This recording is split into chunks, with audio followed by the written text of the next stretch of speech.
My name is Ava. A few months ago, I moved back to my hometown to spend the final stages of my pregnancy with my parents. I wanted to be surrounded by love, care, and comfort during this fragile time. My husband, Jeffrey, stayed behind in the brand new high-rise apartment we had decorated with so much hope. It was supposed to be the home where we would raise our child together, the dream we had both worked for. Life at my parents' house was calm and nurturing. My mother doted on me, and my father made sure I lacked nothing. I kept telling myself, this is just temporary. Soon, I'll go back to my husband, and we'll be a family under one roof. Finally, the day came. After hours of painful labor, I gave birth to our first child, a beautiful baby boy. We named him Thomas. The moment I saw him, every ounce of pain and exhaustion melted away. Tears blurred my vision as I whispered his name. His tiny smile, his warmth against my chest. It was the most magical moment of my life. With trembling hands, I texted Jeffrey. Our baby is here. Thomas has arrived. I expected him to call me immediately, to beg for pictures, to rush to my side. But instead, his reply came minutes later. Congrats on the baby. Why don't you take it easy for a bit? That was it. No excitement. No questions. Not even a request for a picture. My heart sank. This was his first child. Shouldn't he be over the moon? Shouldn't he be desperate to see his son? I tried to soothe myself. Maybe he's overwhelmed. Maybe he doesn't know how to react. Or maybe he's busy, but days turned into weeks, and weeks stretched into months. His messages remained short, cold, almost indifferent. My parents saw the disappointment etched on my face, but they never said anything. They just held me tighter. At last, when Thomas was a few months old, I decided it was time to return home. My father offered to drive me and carry the luggage. My heart swelled with nervous anticipation. Finally, Jeffrey will meet Thomas. Finally, we'll start our family life together.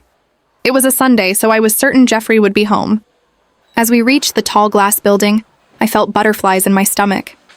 I carried Thomas close, imagining Jeffrey's reaction when he saw his son for the first time. I unlocked the apartment door, expecting my husband to come running. I even heard footsteps rushing toward me. My lips curved into a smile, but then froze. It wasn't Jeffrey, it was my mother-in-law. She stood there, arms crossed, her eyes cold and mocking. Our relationship had always been difficult. She never approved of me. She used to sneer whenever she visited. Still working? A married woman should stay home. No man wants a wife who keeps a job. Or, the house is a mess. Do you make Jeffrey cook for you? Jeffrey had overheard her sharp remarks once, but instead of defending me, he simply said, "You two live together, so you should try to get along." As if the problem came from both sides. As if I wasn't enduring her cruelty silently every time she visited. And now, here she was, standing in the doorway of my apartment, as though she owned it. She glanced at Thomas and let out a cruel laugh. "So you finally had a baby? Honestly, I thought you couldn't. Always too busy with your so-called career. Tell me, Ava, whose child is this? Surely not Jeffrey's." My body trembled with rage. How dare she? I tightened my grip around Thomas and said firmly, "He is Jeffrey's son." "Our son," she smirked, her eyes glinting with malice. "Really? Hard to believe Jeffrey would have a child with someone as stubborn and plain as you. Maybe you should ask him yourself." I swallowed my anger and replied, "We'll talk tomorrow. Bring your husband with you. Today I'm too tired for this nonsense," but she scoffed. "Don't you understand? This apartment is mine now. Jeffrey gave me full authority. As his mother, I have more right here than you. But if you insist on staying, I'll rent you the storage room for $1,000 a month. Otherwise, leave immediately." Just then, my father walked in carrying a suitcase. I looked at him, and in the calmest voice I could manage, I said, "Dad, can we go back home?" He nodded without hesitation. For a moment, my mother-in-law faltered, surprised to see I wasn't alone.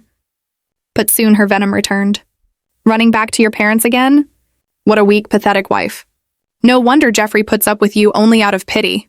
She even dared to sneer at Thomas again, hinting that he might not be Jeffrey's child. My father's face tightened with anger, but his voice was steady. "We'll discuss this with your son directly." And with that, he picked up the bags and guided me out. On the ride back, tears streamed silently down my face. Being driven out of my own home was more than humiliation. It was betrayal. When we reached my parents' house, I called Jeffrey immediately. "Why weren't you home?" "Where were you?" I demanded. He sounded startled. What do you mean? I went out to get lobster for Mom. Didn't you see my text? I took a deep breath and explained everything. His mother's insults, her claims, her threats to kick me out. I expected shock, outrage, anger on my behalf. Instead, his voice remained calm, almost dismissive. Ava, you're exaggerating. My mom wouldn't say things like that. My blood boiled. My father was there. He heard everything. Are you calling him a liar? Will you tell your mother to leave the apartment or not? Silence. That silence told me everything. He wouldn't protect me. He wouldn't protect his own son. Finally, I said coldly, fine. The lease is in my name. I'll terminate it. You and your mother have until the end of the month to leave. His voice cracked in panic, but I hung up. Days later, my father spoke to my father-in-law, telling him everything. Unlike Jeffrey, he was furious at his wife. He confronted both her and Jeffrey, forcing them to admit the truth. My mother-in-law shrank under his glare, and even Jeffrey stood silent, ashamed. The very next day, my father-in-law came to my parents' house with a box of sweets, apologizing for his wife's cruelty. But it was too late. My heart was beyond forgiveness. I canceled the lease. Jeffrey and his mother had no choice but to move back into his parents' home. My father-in-law was so enraged at his wife's behavior that he even considered separating from her. He scolded Jeffrey too. If you don't prove yourself within 3 months, I'll put you to work in the factory. No more living off Ava's income. Suddenly, the man who had always leaned on me financially was panicking. His easy life was crumbling, and it was all his own doing. Meanwhile, I quietly filed for divorce. When I handed Jeffrey the papers, he begged, Ava, please don't do this. We can fix it. We can be a family again. I stared straight into his eyes. You never cared about Thomas. Even when he was born, you didn't bother to see him. And now you're only worried about yourself. I can't stay with a man who can't protect his family. I gave the documents to my father-in-law. Jeffrey had no choice but to sign. And just like that, our marriage ended. Today, Jeffrey drifts between relatives' houses, unwanted and unstable.